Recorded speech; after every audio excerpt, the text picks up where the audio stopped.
정치가 참 무상하고 냉정합니다. 정치에 있어서는 우군도 없고 적군도 없지요. 설 연휴 잘 보내고 계십니까? 홍준표가 눈치 하나는 빠릅니다. 귀재라고 제가 써 있는데 이재명과 서로 앞뒤를 우열을 가릴 수 없을 정도로 아주 잔머리에는 능한 사람이 홍준표입니다. 결코 계산이 빠르다는 것은 좋은 의미로 사용되지는 않는다는 그런 말 아니겠습니까? 홍준표와 이재명 사이다다 콜라다 아주 시원하게 국민들의 마음을 시원하게 한다 이런 소리를 들었습니다마는 그것은 그때 사실은 허구였고 사기였습니다. 자기 편리할 때에 자기 위주로 한 말 아니었었습니까? 그런데 요즘에는 어떤 반응들을 보이고 있습니까? 깜나라 조진국 시간입니다. 홍준표가 작년 4월이지요. 윤석열 대통령과 4시간 동안 비밀 독대 회담을 가진 후에 자기를 나타내려고 그 독대 비밀 회담을 까발리면서 내가 그만큼 윤 대통령의 신임을 절대적으로 받고 있고 대통령은 내가 정치 선배이기 때문에 정치를 위해서 충원과 조언을 충실히 해주고 있는 사이다. 이렇게 장황하게 떠든 바가 있었습니다. 그러면서 윤석열 정부가 반드시 성공을 해야 한다라고 덕담까지 보냈던 것이 바로 홍준표였습니다. 그만큼 자신은 대통령의 신임을 받는 대신에 대선 후보로서 대통령의 뒷배를 믿고 있었던 것이죠. 윤석열의 등을 업고서 한동훈을 어떻게 했습니까? 집 밟는 정도가 아니라 아주 당에서 내쫓아야 한다. 저주와 독소를 퍼붓지 않았었습니까? 비대위원장 시절이나 당 대표 시절에 얼마나 가시 같은 존재였었습니까? 막말로 자기나 한동훈이나 다 같은 당원일 뿐인데 그러면서 내년, 근데 작년이지요. 후반기까지 무탈하기만 한다라면 오세훈에게는 어떤 얘기를 건넸습니까? 니는 가만히 있거래. 대학 후배이자 정치 선배로서 오세훈에게 가장 유력한 후보 중에 하나인 오세훈에게 내가 먼저 나설 테니 양보하라 이렇게 귀띔까지 주지 않았었습니까? 그렇다면은 한동훈을 제거하고 오세훈을 잠재운다라면은 대항마는 별로 없어 보인다라고 본인은 생각을 했겠죠. 그러다가 작년 말에 날벼락을 맞았습니다. 정말 마른 하늘에 날벼락을 맞은 꼴이지요. 윤석열 대통령이 작년 말에 비상계엄 선포라는 상상도 못할 돌발 사건을 만들어내면서 정치 판도 지형을 완전히 혁명적인 사건으로 만들어 버렸습니다. 속으로 윤석열이 임기를 지키는 것은 당연하다. 그러니 윤석열에게 잘 보이기만 한다라면은 내가 보수 쪽에서의 대선 후보로서는 가장 유력한 고지에 올라서겠다라는 나름의 계산이 있었던 것이죠. 그래서 한동훈을 날려보냈고 또 오세훈마저도 일단은 잠잠히 있거라. 이렇게 했다라면은 강력한 후보는 본인 자신밖에 없는 것 아니겠습니까? 그런데 생각지도 않은 곳에서 정변, 저는 이것이 정변이라고 생각을 합니다. 홍준표는 이렇게 생각을 했을 겁니다. 8년 전의 악몽이 다시 떠오르는 것이죠. 셈법이 복잡해집니다. 내심 임기를 제대로 채우기만 한다라면은 자기 당 대선 후보의 가장 유력한 자기 자신인데 이렇게 생각하고 있었다가 쪽박을 깨는 일을 바로 윤석열이 하고 있었다. 비상계엄이라니 8년 전의 악몽을 다시 떠올리면서 내가 과연 어떤 스탠스를 취해야 될까? 홍준표는 잔머리를 빠르게 구사했던 것이죠. 자, 그렇다면은 윤석열 편에 서서 윤석열을 지키기보다는 내가 홀로 서야 되겠다, 이런 마음 갖지 않겠습니까? 그렇다면은 국민의 힘이 무너지게 된다면은 나는 어떻게 될 것인가? 앞이 보이질 않는 것이죠.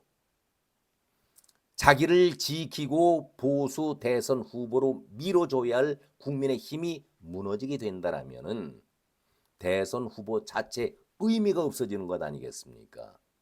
그러니 홍준표는 재빠르게 내가 여기에서 어떤 행보를 보여야 하느냐 계산에 접어들었던 것이죠. 그러면서 곧바로 이렇게 반격을 해야 됩니다. 90명이면 충분하다. 108명 가운데서 반란표가 있었으니 기죽지 말자. 윤석열은 외부에서 온 용병일 뿐 당과는 아무 관계가 없다. 선을 긋자. 이런 뒤의 발언을 쏟아냈습니다. 윤석열 편을 들다가 보면은 정치 생명이 끝나게 되는 것인데 나름 계산하다 보니까 윤석열을 공격해야만이 내가 보수의 대선 후보자로서의 자리매김을 할 수가 있겠다. 빠른 계산이었죠. 이때 유승민의 말이 떠오릅니다. 윤석열이 힘 떨어지고 약해질 때에 가장 먼저 배신하고 윤석열 등에 칼을 꽂을 사람이 누구냐? 홍준표다. 이런 지적을 했었는데 지금 그 과정을 홍준표가 그대로 밟고 있는 것 아니겠습니까? 그런데 여기에 이변이 변화가 보이기 시작했었습니다.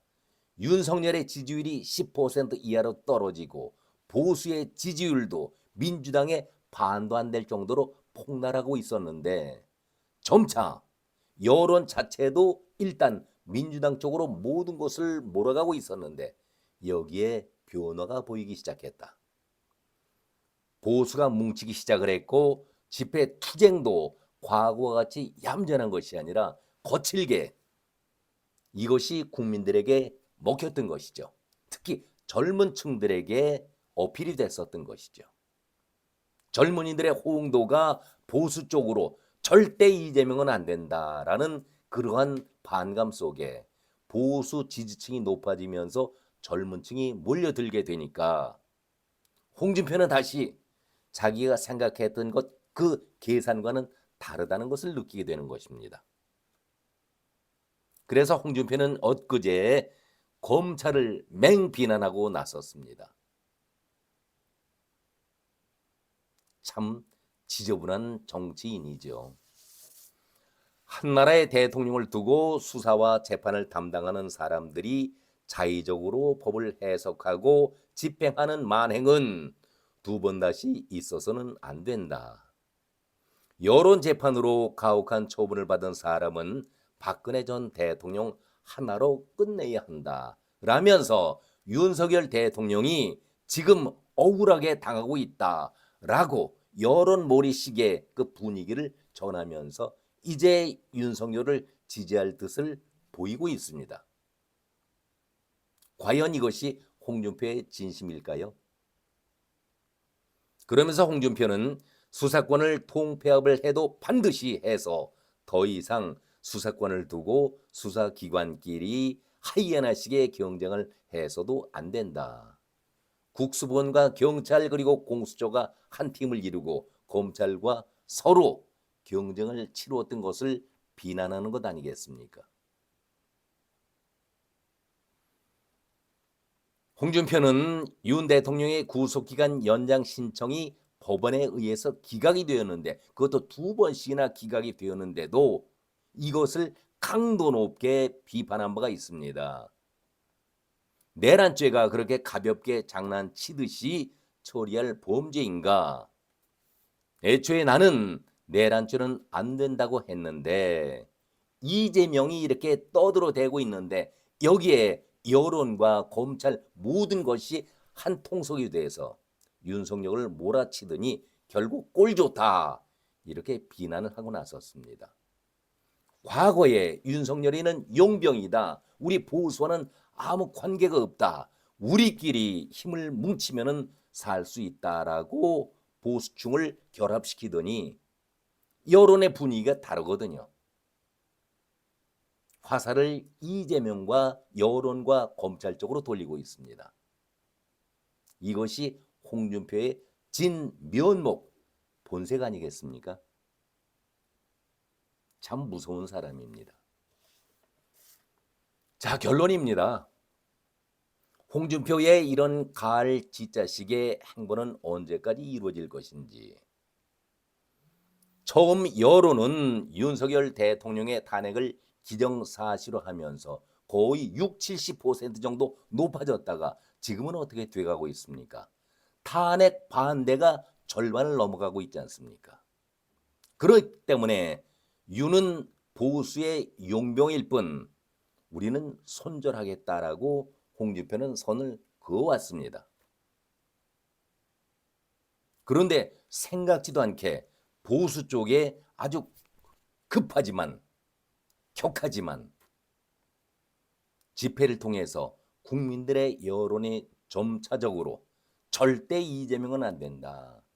보수 쪽이 지금 선거를 하더라도 서로 비등한 대등한 그런 여론 쪽으로 이어가고 있으니 홍준표의 생각이 달라질 수밖에 없는 것 아니겠습니까? 여론의 반전이 이루어지게 되니까 홍준표로서는 계산이 복잡해지는 것입니다. 아니, 수사할 때에 그 난맥상을 보일 때에 홍준표는 말이 없었습니다. 왜 갑자기 이 시점에서 검찰과 수사진을 맹비난하고 윤석열을 감싸게 될까요? 사후 약방문격 아니겠습니까? 홍준표는 늘 이렇게 여론을 등에 업고 뒷북 때리기, 국민이나 여론이 어떻게 흘러가고 있는가를 예의주시하면서 홍준표는 그 여론을 타고 있는데 과연 국민들이 이제는 홍준표나 이재명이나 그의 진면목, 본색을 알고 있기 때문에 응원의 박수를 보낼까요? 저는 결코 그런 일은 이제는 다시는 이루어지지 않을 것이다. 이런 생각을 가져봅니다. 이제 오늘 얘기 마무리 짓고요. 설 연휴 때에 건강 유의하시면서 즐겁게 가족들과 단란한 시간을 보내시기 바랍니다. 고맙습니다.